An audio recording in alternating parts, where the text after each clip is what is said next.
Aquí con imágenes para que ustedes sepan cómo se movió la cosa. El ministro del Interior, el anterior, el que estaba hasta el día de hoy, diría uno, Alfonso Prada Gil, sale. Ahí lo tienen ustedes en pantalla. Además, vocero del gobierno. Vocero del gobierno. Vocero del gobierno, y hay que recordar, Nacho, que Alfonso Prada era una persona cercana a Santos, es un liberal, moderado, algunos lo veían muy conciliador.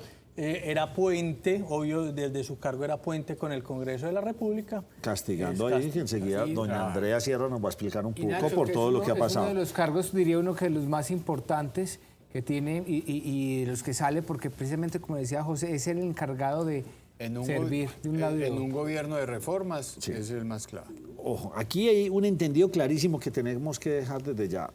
Petro es un mandatario de izquierda. Había hecho unos pactos. Ahora todos esos pactos se deshacen. ¿Qué podemos esperar? Que tenemos que esperar es que toda su gente que él nombre a partir de la fecha sean de su misma línea ideológica. ¿Lo reemplaza? Es que Nacho, perdón, le meto la cuchara, pero ahí era muy importante y creo que sigue siendo muy importante resaltarlo. Es que él rompió la coalición de gobierno. Eso no solamente se ve reflejado en esa renuncia o en esa aceptación de las renuncias de los ministros, sino que muy seguramente se va a ver reflejado en todos los debates que se vienen, no solo de las reformas, sino de los proyectos de ley que están pendientes en el Congreso de la República. Hablemoslo cuando mostremos la gente. Luis Fernando Velasco nació en Popayán, Cauca. Velasco acompañaba a Petro en todas sus iniciativas y propuestas a lo largo de la carrera presidencial. Es abogado de la Universidad del Cauca y tiene una maestría en Gobierno y Administración Pública de la Universidad Internacional de Menéndez Pelayo. Fue representante de la Cámara en 1998 hasta el 2006 y luego senador de la República entre el 2006 y 2022. Ejerció como presidente de esta corporación en la legislatura del 2015 al 2016. Vámonos con... Nacho, frente a Velasco. Antes era un tipo que era liberal, es un abanderado del tema de los combustibles. Es más, era un abanderado del por qué la alza en el precio de los combustibles, hasta que llegó al gobierno, que ya por las funciones que asumió, nada tenía que ver con el tema y se quedó callado frente a eso. Anterior ministro de Ciencias, Arturo Luis Luna. La nueva ministra se llama Yesenia Olaya. Un cambio bastante extraño.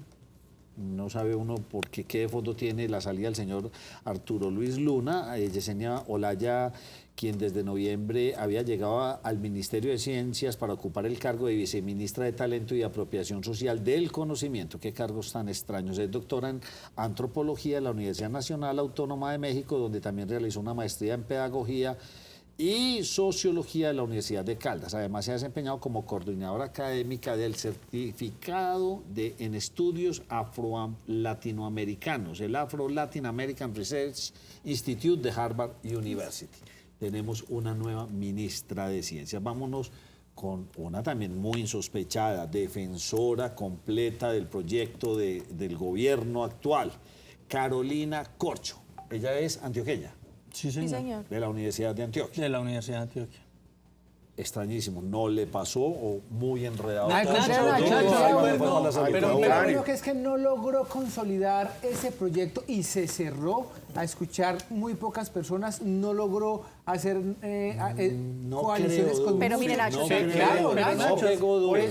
pero Nacho, no escuchaban ni a los médicos. A ella le terminan cobrando el tema de la reforma de la salud. Claro, la reforma de la salud continúa, ¿qué me dice? Pero se está ahogando. Mire, Efraín Cepeda, presidente del Partido Conservador, cuando todavía no se conocían las salidas y se hablaba de quiénes iban a renunciar, él decía, Carolina Corcho es el obstáculo por el cual no hay un consenso en la reforma a la salud. Exactamente. Carolina Corcho ha sido la principal piedra en el zapato que ha tenido la reforma a la salud. No he escuchado a nadie. Al no involucrar en el articulado nada de lo que ha quedado en los consensos y en las reuniones que se han tenido con los partidos. Entra una mano derecha del presidente Petro, se llama Guillermo Alfonso Jaramillo, oriundo del municipio de Líbano, en el Tolima, ha sido gobernador de su departamento natal en 2 ocasiones, también fue alcalde de Ibagué, llegó al Polo Democrático, donde fue muy cercano a Gustavo Petro y Antonio Navarro. Por esa cercanía, Jaramillo fue nombrado como secretario de Salud de Bogotá en el 2011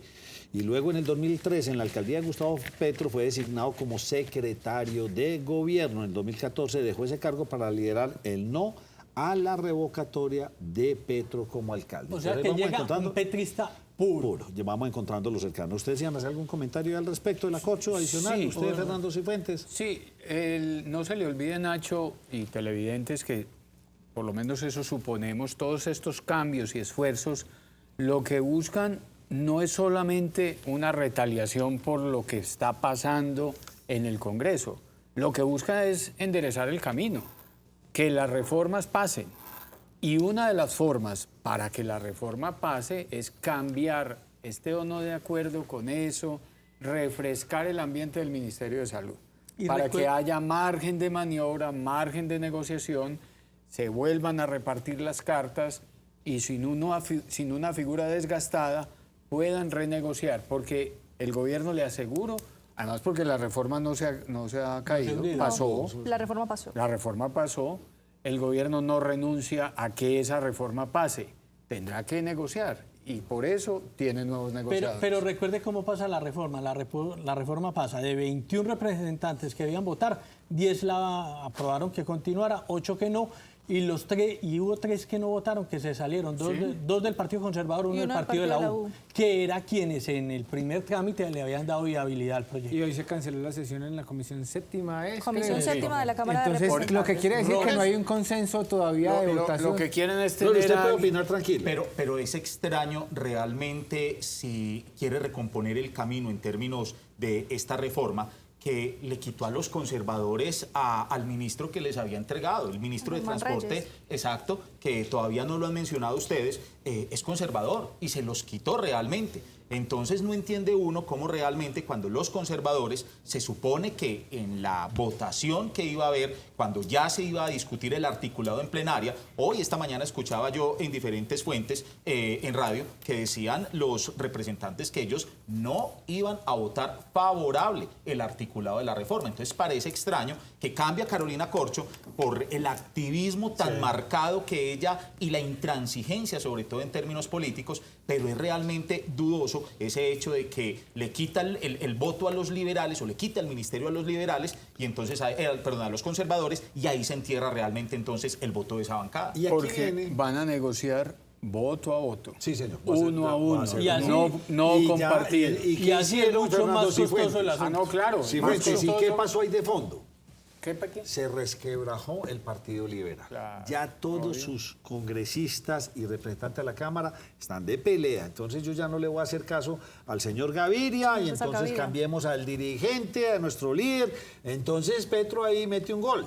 ¿Por qué? Porque resquebraja Pues un Nacho, partido fuerte. Nacho, entre comillas y con ese partido, porque en el caso del lado y el conservador no se nota lo mismo. Es más en el Partido Liberal. Amanecerá y veremos. Por el momento, sí, por el momento. No sé por qué, pero pienso yo que este ministerio de pronto sí tiene mucho que ver en todo esto que está ocurriendo de ayer a hoy, y es el Ministerio de Agricultura, la anterior Cecilia López Montaño, encargada fuertísima de hacer esa reforma, de llegar y lograr conseguir todas las tierras y hacer todo lo que se pensaba hacer, pero En la reforma agraria. En la reforma agraria, pero parece ser que le estaban pidiendo mucha celeridad y esto no era tan rápido, porque está hablando de un país de 1 millón de hectáreas, entonces esto no se puede hacer de la noche a la mañana. En realidad Con el se habla de 3 agravante que millones el de hectáreas. Congreso le quitó ese parágrafo que estaba por ahí donde decía, el articulito donde decía, podemos pues, darle las facultades para comprar las tierras que quisiera el gobierno. Se lo quitaron, entonces por eso el presidente ¿Me Petro permite leer? sale a decir, entonces señores, el Congreso está, ahora entonces ya me están ratificando para que yo pueda expropiar. Bien complejo el asunto. Dígame para contar Mire, quién viene. Es que hoy el presidente Gustavo Petro hacía alusión en sus redes sociales que ese sería el quid del por qué está sucediendo todo este movimiento en el gabinete. Abro comillas. El Congreso de la República hoy, en sus comisiones económicas, quitó el artículo que permitía comprar la tierra sin expropiarla para poder entregársela al campesinado colombiano. Ahora solo queda vigente un artículo en la ley y es que hay que expropiar. El mismo Congreso de Colombia quita el artículo que permitía una negociación suave, pacífica y obliga, si quiere cumplir el acuerdo de paz, expropiar a quienes tienen la tierra. Yo no entiendo si el Congreso de Colombia quiere guerra. Fueron las palabras del presidente de la Gravísimo República. ese comentario. ¿Quiere que esa guerra? sería ¿Será entonces la que gota voy que a derramó el cancelar vaso? el Congreso? Estamos- ¿Será que entramos en una Estamos conociendo otra parte del perfil del presidente.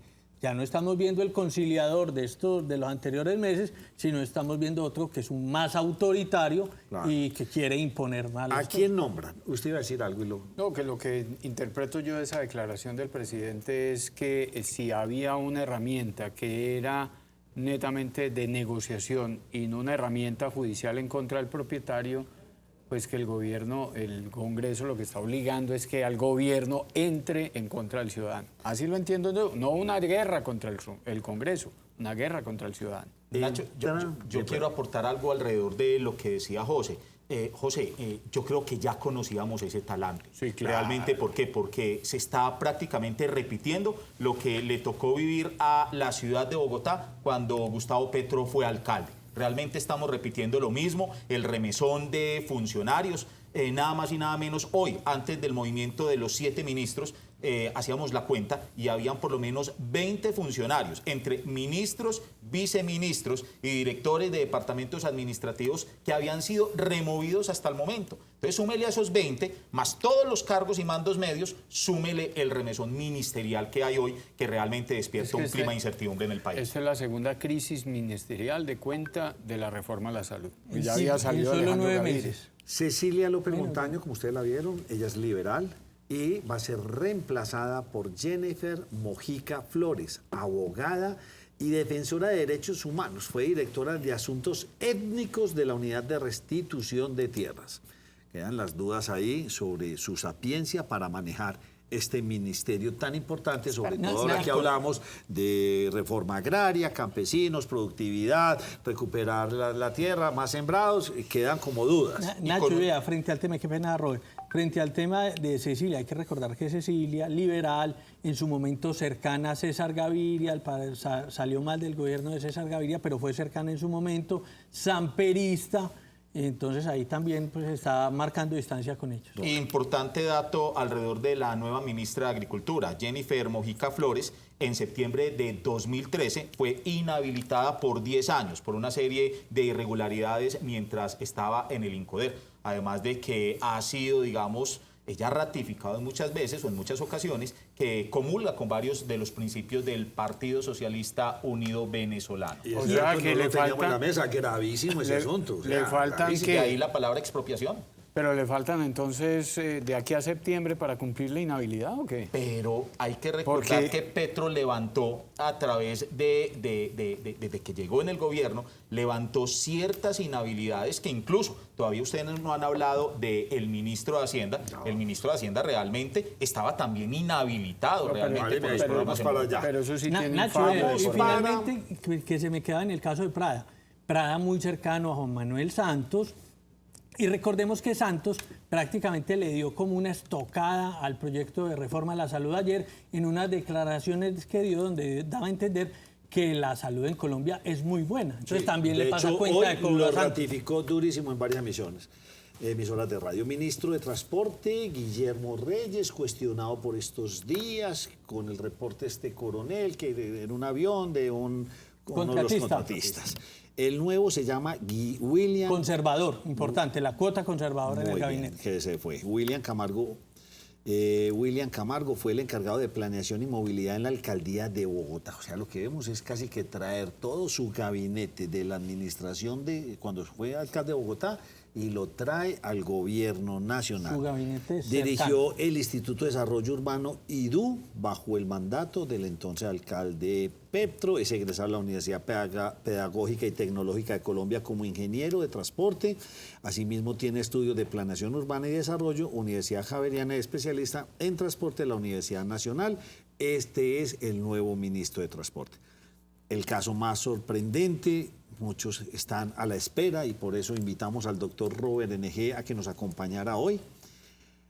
José Antonio Ocampo era el ministro que estaba dando la tranquilidad económica en el manejo de las finanzas de este país. La tranquilidad en todo, Nacho. La garantía de los mercados. De pronto empezó a hablar más de la cuenta por no estar muy de acuerdo con algunos de los planteamientos de otros ministros y esto ya le colmó la taza al señor presidente y dijo, no voy más con él, este se me está saliendo del partido ¿Sabe, Nacho, del campo. liberal Nacho, Liberal, economista. entonces se la están cobrando todas a Gaviria. Economista y sociólogo, y hay que anotar que el señor Ocampo, Nacho, era muy bien visto, o por lo menos medianamente bien visto por los mercados. Sí, señor. Y muchos contaban que Ocampo se iba a quedar por lo menos 2 años en el gobierno. Acababa José y compañeros de la mesa, acababa de validar un año adicional de la licencia que le habían otorgado en la Universidad de Columbia, de donde es profesor de tiempo completo. Entonces, realmente, incluso lo más preocupante en este sentido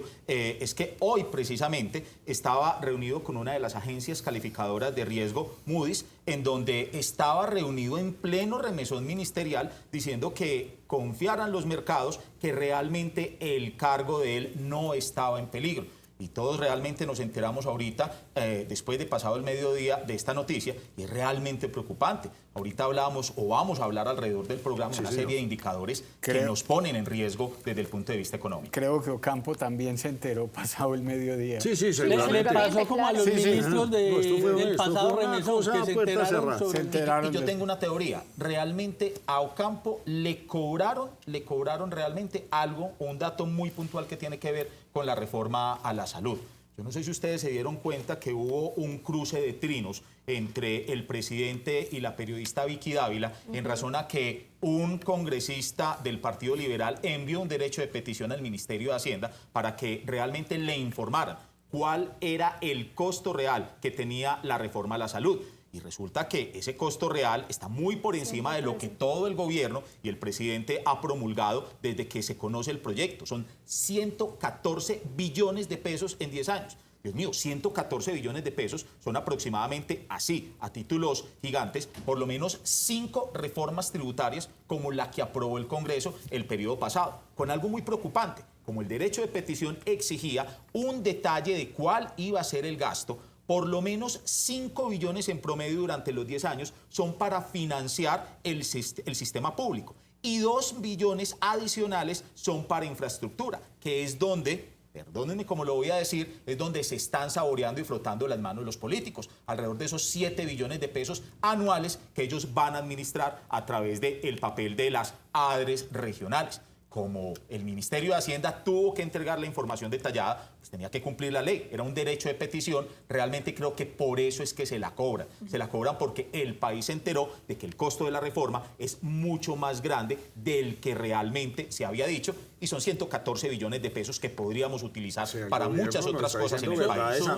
Verdades a medias y no las estás llevando a plata y eso es lo que nos va a costar a futuro. Nacho, y son los 114 billones adicionales. Recuerde, le mencionábamos esta semana, dicen desde algunos gremios de la salud, que el botín de la salud, lo que se maneja en el sector de la salud anualmente son 60 billones de pesos. Eso es lo que quedaría en alguna medida en manos de los políticos. Ingresa como nuevo ministro de Hacienda Anuales. Ricardo Bonilla, quien hasta hoy se desempeñó como presidente de Findeter. Es un economista egresado de la Universidad Jorge Tadeo. Además cuenta con una especialización en empresas multinacionales latinoamericanas y andinas de la Escuela Empresarial Andina y se encuentra en proceso de candidatura para obtener el doctorado en Ciencias Económicas de la Universidad de Rennes. Trabajó muy cercano a Petro en su administración como alcalde de Bogotá. O sea, traemos a los más cercanos y los que ya han trabajado con él. Ya no pude gobernar con todos los partidos y la coalición, gobierno con los míos. Robert, ¿conoce algo del ministro de Hacienda? Bueno, el ministro de Hacienda, como ustedes ya lo decían, fue secretario de Hacienda durante el periodo del presidente Petro como alcalde de la ciudad de Bogotá. Realmente le toca renunciar cuando cumple los 65 años porque excede entonces ya la edad para seguir operando como funcionario público, pero lo realmente interesante es que en su momento fue inhabilitado por haber dejado un detrimento, un hueco fiscal en el distrito capital de 100.000 millones de pesos. 100.000 millones de pesos por haber tramitado mal todo lo que era la disminución en los tiquetes del sistema de transporte Transmilenio. Además, si uno hace una ronda por archivos de medios, eran constantes los debates y las discusiones que tenía con los concejales desde esa época por tratar de saltarse incluso algunos elementos en términos tributarios. ¿Por qué? van Porque dos. es keynesiano y obviamente se enfoca por el gasto público y sobre todo el papel del Estado como el principal salvador en términos económicos. Señor va a hacer la fuerza para imprimir billetes, que es lo que quiere el actual gobierno. Sí, Probablemente. Es posible. Pero Pero en gracia de discusión, Robert, hay que decir que el Tribunal de Cundinamarca en octubre pasado lo desligó a él de los cargos de detrimento patrimonial por la situación de Transmilenio. Dijo, él no tiene la responsabilidad. Y un cambio- Entonces ya le levantó la inhabilidad y de hecho por eso Llegó a Findeter, por eso se pudo posesionar en Findeter. posesionar en Findeter. Bueno, vamos con el último cambio extraño. Ministro de TIC, anterior Sandra Urrutia Pérez, ahí la tienen ustedes. No, ¿de algún partido? Partido de la U. Partido de la U. Le cobraron cobraron a al Díaz Partido de la U. Francisca Le Torre. cobran al partido de la U. O sea, Esto nos fue fuimos de cobrado. frente. Esto fue Le cobrado por cobraron a Díaz ventanilla. Francisca Torre. Y entra Mauricio Liscano, está en el mundo del Departamento Está en el Administrativo de la DAPRE. Presidencia de la República, el DAPRE, es abogado de la Universidad del Rosario con especialización en Gerencia y Gobierno de Asuntos Públicos de la Universidad Externado de Colombia en asociación con la Universidad de Colombia. Aquí Nacho, lo que vimos, pero ¿cómo? en el caso de Liscano es bastante curioso porque Liscano últimamente estaba muy cuestionado y se decía que tenía grandes diferencias con la jefe de gabinete, con la mano, con la secretaria privada del presidente Petro. Laura Sarabia. Entremos Laura ya Sarabia. en temas económicos. Pues aquí hay muchos ministerios, son 7, qué cambio tan radical y sobre todo a 8 meses de gobierno. Cambio radical no está en 7 el... más 3 días de 2 meses, o sea, por 10. eso, o sea, tenemos Sí, unos 10, cambios, o sea, 10 de cuenta de la reforma a la salud. Parece más una reforma del gobierno que Una de la reforma salud. Uno de los caprichos del presidente.